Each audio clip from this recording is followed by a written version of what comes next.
Ma philosophie photographique, c'est quoi? C'est l'humain. C'est l'instant volé.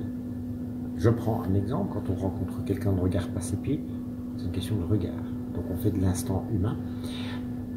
J'aime les photos, entre guillemets, je vais dire volées, parce qu'on ne sait pas que je prends des photos. Et c'est là qu'on fait les plus belles photos, parce que l'instant photographique où tout sommes juste, que ce soit de l'équilibre de lumière, d'un bouger de cheveux, d'un regard, on ne sait pas qu'on est pris aux photos, et c'est là qu'on a de la vie, c'est là qu'on a de l'émotion.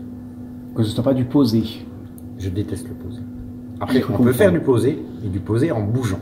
Il faut que c'est naturel. Je n'impose jamais des poses. On ne peut pas imposer à un modèle photographique des choses que moi je vois, mais que l'autre ne maîtrise pas. Donc je veux de la liberté, je veux de l'aérien, je veux du bien-être, je veux du lâcher-prise. Je rencontre toujours les gens avec qui je fais des photos.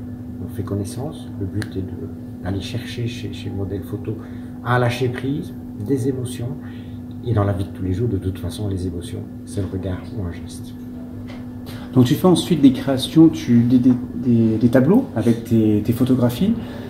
Qu'est-ce qui t'inspire? Ce sont les voyages que tu fais, les rencontres? Alors là, les voyages, ils sont à chaque instant de notre vie. Oui. Les voyages, c'est une rencontre de deux personnes. Il y a des voyages à l'étranger. J'aime, au travers de la photo d'instant, imaginer ce que les gens regardaient à ce moment-là, ce qu'ils pensaient, par quoi ils étaient interpellés, par quoi ils avaient envie d'aller. Donc je suis actuellement dans un travail que je vais appeler d'écriture photographique, où j'associe du visuel photographique et de l'écriture, en sachant que j'ai la plus facile, que j'aime la belle langue française, et j'essaye de nouer les deux, parce que vous savez, un public, il faut toujours le prendre par la main, il faut les intégrer, les amener dans une pièce de théâtre qui est une exposition, de leur expliquer aussi, mais aussi, surtout, les laisser voyager et imaginer. Mais il faut qu'à travers tes tableaux, enfin tes photographies, les gens soient transportés dans ton univers, que ça leur parle. Les transporter dans mon univers est une chose visuellement. Visuel. Ensuite, on a de la lecture, et ensuite, on a le voyage de chacun au travers de son imagination propre. Donc de là, on va sur 36 univers. Et qui est propre à chacun, du coup.